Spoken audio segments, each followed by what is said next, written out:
Presidente, eu vou fazer uma pergunta, um assunto que eu sei que, vamos dizer assim, é batido, vem à mesa, mas como vamos dizer assim, as pessoas, né, que participaram dessa questão que foi da cisão do grupo, todos opinaram, eu acho que é justo que o senhor opine também, até para a gente ter também o seu lado da história, né, o lado do Eduardo Bandeira de Mello, né? Então, eu queria que o senhor falasse um pouco o que aconteceu para que esse grupo se dividisse, né?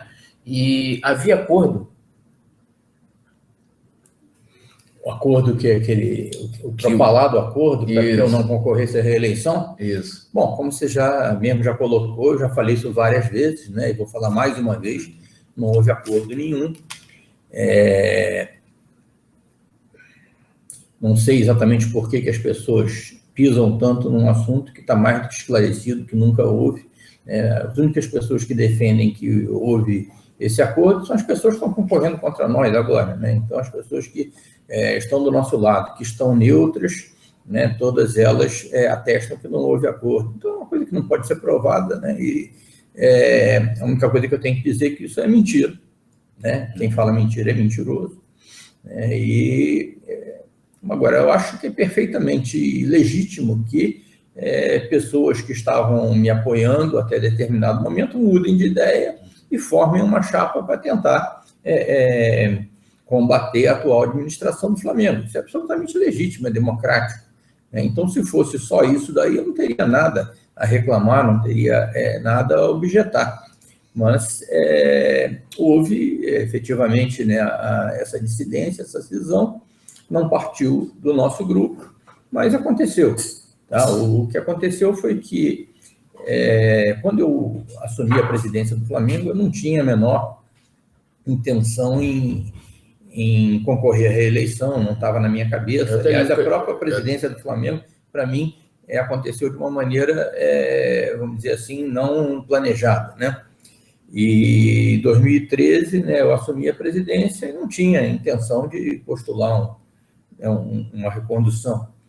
Minha mulher reclamava muito comigo. Não falava algumas vezes com o senhor sempre falava isso. Isso, então ela contava os dias que faltavam, né, para que terminasse o mandato, né? Ela até brincava dizendo que ela estava se sentindo como se fosse torcedora de um outro time do Rio, que, né, ela estava sempre em segundo lugar. Mas, né, o tempo foi passando, né? Claro, ela foi se acostumando, né? Uma grande rubro-negra. E quando chegou em final do ano passado, 2014, outubro de 2014, para ser mais exato, o Rodolfo Landim me procurou e disse que estava falando em nome de vários outros vice-presidentes do Flamengo e pediu que eu fosse candidato à reeleição e pediu que eu falasse com a minha família, inclusive. Eu falei, nessa altura, né, a resistência da minha mulher já tinha, de certa maneira, se desvanecido, e eu retornei dizendo, não, tudo bem, vamos lá, se é a vontade de todos, né, nós vamos trabalhar juntos aí nesse sentido. Então, ficou estabelecido, né, que eu seria o candidato do grupo como um todo à reeleição. Isso foi em outubro de 2014. Em novembro de 2014, dia 10 de novembro, para ser mais exato, foi feita uma reunião no salão de festas do Rafael Strauss, né, em que estava todo o grupo, e ficou sacramentado aquilo que já havia sido comunicado a mim pelo Rodolfo. O BAP fala que essas reuniões do Strauss, elas eram simplesmente consultivas, mas que o poder de decisão era do núcleo duro, que incluía também o senhor, claro. Que o Strauss até falou, eu lembro que ele se manifestou no Facebook, ele falou para mim também no Hangout sobre essas reuniões, mas o BAP falou depois que eram consultivas. Elas não eram consultivas, elas tinham um valor, vamos dizer assim, de decisão. Essas reuniões eram as reuniões do grupo, do núcleo duro do nosso grupo. Tá? Então, não sei se na cabeça de outras pessoas existiam dois núcleos duros, mas na realidade eram as reuniões onde eram decididos os rumos políticos do grupo. E nessa reunião, e mesmo que não fosse, foi por unanimidade, todos lá né, aprovaram a intenção do grupo de me lançar como candidato a presidente numa reeleição. E assim ficou decidido. Passou, isso foi em novembro de 2014, né? Passou Natal, Ano Novo, né? Em janeiro de 2015 já, foi feita uma outra reunião no escritório do Rodolfo Landim, com o mesmo grupo, em que não só foi ratificada a posição de novembro de 2014, como já começamos a discutir detalhes adicionais. O Rafael deve ter contado isso também, né, já tentando identificar possíveis candidatos à presidência do Conselho Deliberativo, presidência do Conselho de Administração, e foram discutidos detalhes, né, como é que nós vamos fazer, né, quem seriam os possíveis adversários na campanha, e assim por diante.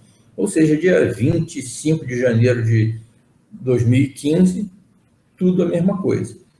Quando chegou em 1º de fevereiro, né, houve a primeira dissidência do grupo, que foi a saída do BAP, que foi noticiado pela imprensa.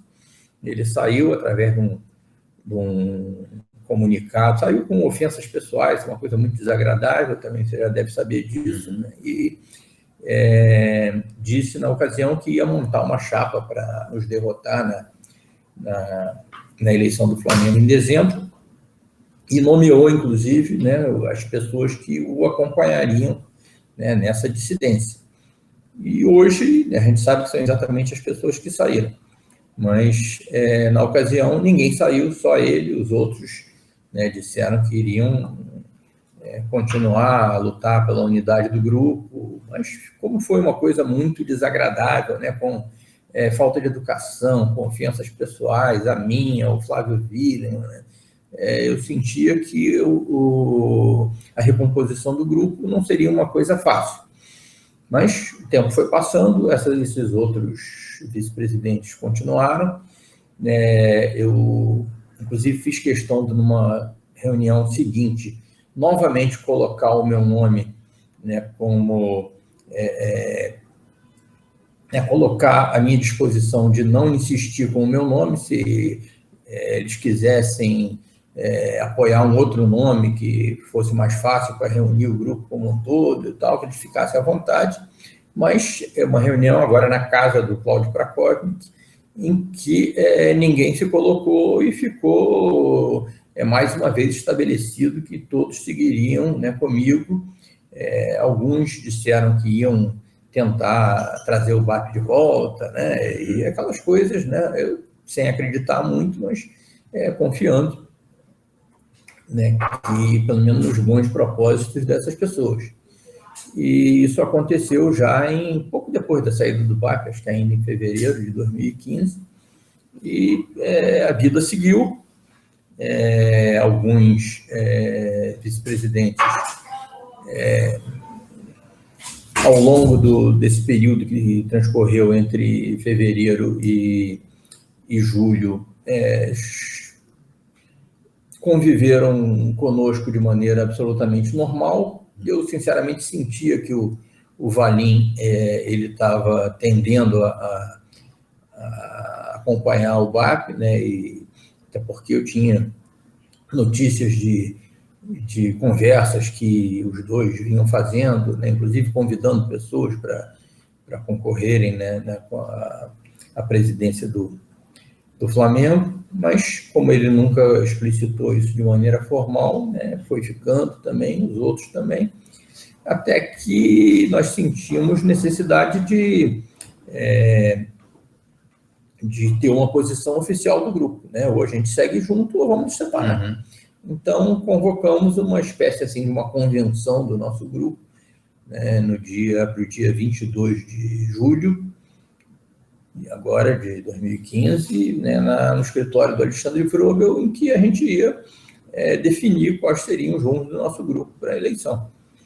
Inclusive, estávamos dispostos a decidir no voto. Uhum. E nesse dia o Valim explicitou que gostaria de ser candidato, mas as pessoas que o acompanharam na época disseram que não queriam levar a questão para o voto, até porque iriam perder. Uhum. Só que aceitavam um acordo desde que fosse, né, com o Valim na presidência. Né? E nós insistimos na nossa posição de que então, ou nós vamos votar, ou então nós vamos separar. Como eles não quiseram votar, nós nos separamos, né, e a partir dali houve a formação disso que hoje é a Chapa Verde, né, com o Valinho, o Rodolfo Landim, né, o Gustavo, né, saiu imediatamente também, e algumas semanas depois saiu o Rodrigo Torres.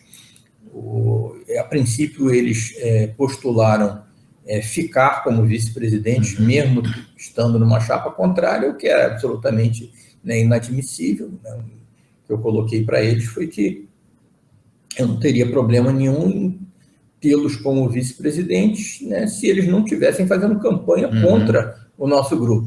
Mas a partir do momento que estão numa outra chapa fazendo campanha contra, eles teriam que sair. E foi assim, né, no dia em que eles lançaram lá a chapa deles. Estava na coletiva. Estava na coletiva, nós fizemos o ato de exoneração.